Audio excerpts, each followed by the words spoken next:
Hi, my name's Mrs. Marston, and I work at Cottonwood Community School in Cottonwood, Arizona. And today I'm going to read you the Johnny Appleseed. It's a tall tale, retold and illustrated by Stephen Kellogg.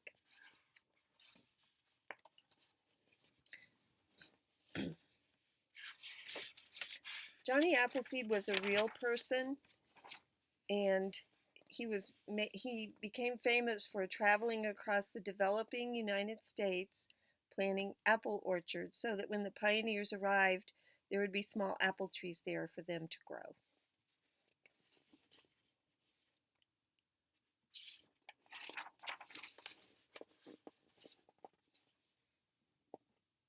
John Chapman, who later became known as Johnny Appleseed, was born on September 26, 1774. When the apples on the trees surrounding his home in Leominster, Massachusetts, were as red as the autumn leaves. John's first years were hard. His father left the family to fight in the Revolutionary War, and his mother and his baby brother both died before his second birthday. Here he is going with someone to the grave of his mother and his baby brother.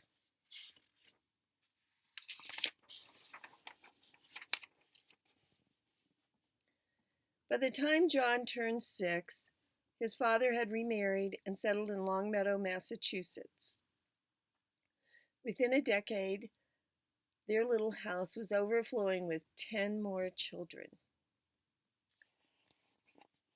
Nearby was an apple orchard. Like most early American families, the Chapmans picked their apples in the fall, stored them in the cellar for winter eating, and used them to make sauces, cider, vinegar, and apple butter. John loved to watch the spring blossoms slowly turn into the glowing fruit of autumn.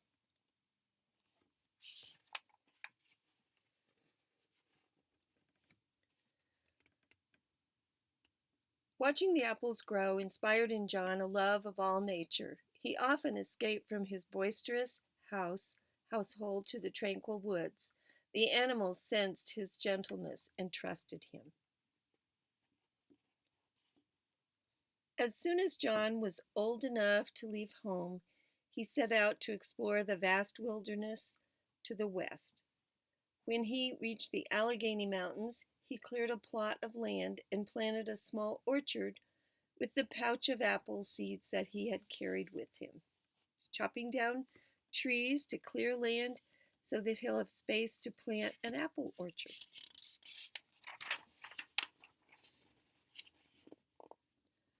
John walked hundreds of miles through the Pennsylvania wilderness.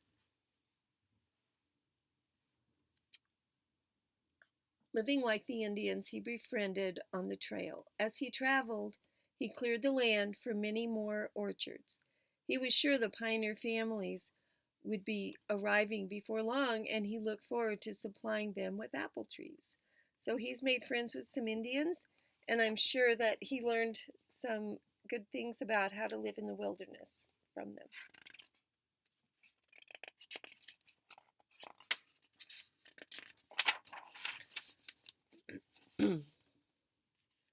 When a storm struck, he found shelter in a hollow log or built a lean-to. On clear nights, he stretched out under the stars. Over the next few years, John continued to visit and care for his new orchards. The winters slowed him down, but he survived happily on a diet of butternuts. And here he is, he's found himself a little cave in the snow, and it looks like he has a raccoon in there with him. And looks like he's in there pretty comfortable eating butternuts.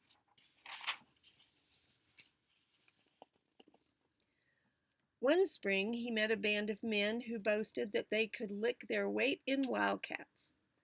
They were amazed to hear that John wouldn't hurt an animal and that he had no use for a gun. They challenged John to compete at wrestling, the favorite frontier sport. He suggested a more practical contest, a tree chopping match. The woodsman eagerly agreed. And here they are. They're all going at it, chopping down trees, and John's right in there with them.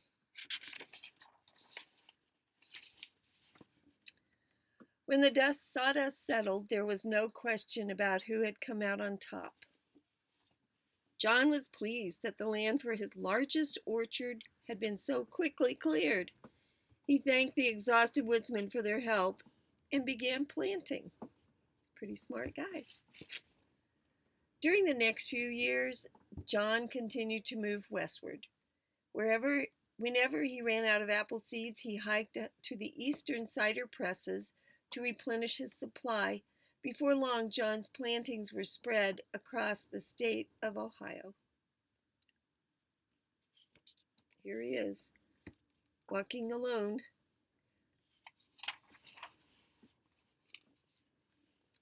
Meanwhile, pioneer families were arriving in search of home sites and farmlands. John had located his orchards on the routes he thought they'd be traveling. As he had hoped, the settlers were eager to buy his young trees. It's a little nursery of trees, and then they can buy them and take them with them to their new home sites.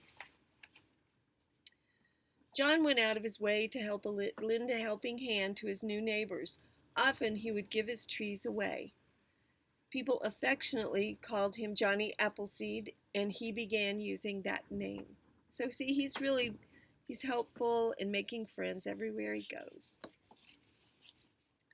He particularly enjoyed entertaining children with tales of his wilderness adventures and stories from the Bible. There he is.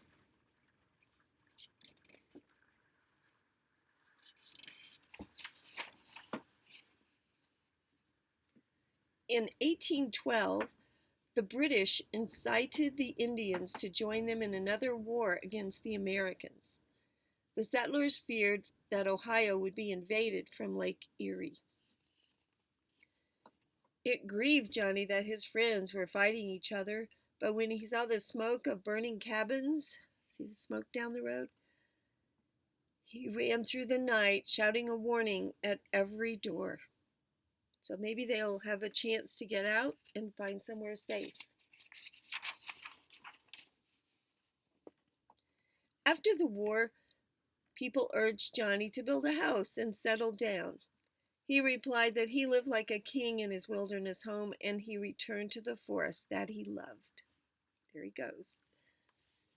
During his long absences, folks enjoyed sharing their recollections of Johnny. They retold his stories, and sometimes they even exaggerated them a bit. See, this woman is telling stories to these children, and she's telling that Johnny had an apple that was like half as big as he was.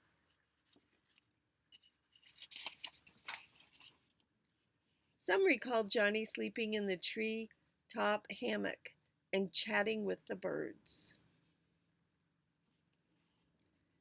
Others remembered that a rattlesnake had attacked his foot.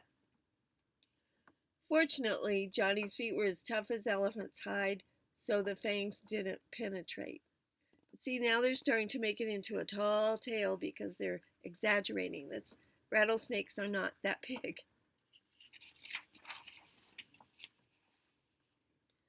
It was said that Johnny had once tended a wounded wolf and then kept him for a pet. Oh, I see there's an Indian there who was hunting and his arrow went in the wolf. Johnny's going to rescue him. An old hunter swore he'd seen Johnny frolicking with a bear family. See, Johnny? We don't know if that's true or if it's just a story someone made up. The storytellers outdid each other with tall tales about his feats of survival in the untamed wilderness. So here's some of the tall stories people made up. See this fish? Story about a fish as big as Johnny's boat coming after him going over a waterfall, getting caught in a big rock slide and surviving, him fighting off a mountain lion, lightning cutting a tree down for him. These are all just tall tales people started making up about Johnny. As the years passed, Ohio became too crowded for Johnny. He moved to the wilds of Indiana, where he continued to clear lands for his orchard. When the settlers began arriving, Johnny recognized some of the children who had listened to his stories. Now they had children of their own. See the little baby? He had known these people when they were children.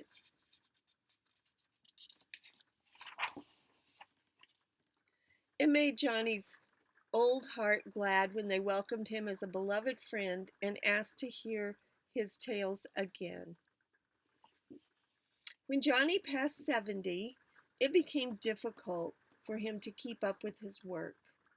Then, in March of 1845, while trudging through a snowstorm near Fort Wayne, Indiana, he became ill for the first time in his life. Johnny asked for shelter in a settler's cabin, and a few days later, he died there. See the cabin? People took him in and took care of him. Curiously, Johnny's stories continued to move westward without him. Folks maintained that they'd seen him in Illinois, that he'd greeted them in Missouri, Arkansas, or Texas. Others were certain that he'd planted trees on the slopes of the Rocky Mountains or in California's distant valleys. Even today, people still claim they've seen Johnny Appleseed. So, I hope you enjoyed the story of Johnny Appleseed, a story about a real person that became so famous, people started making up tall tales about him. You can do some research online, though. It's pretty interesting to read about the real Johnny Appleseed. Okay?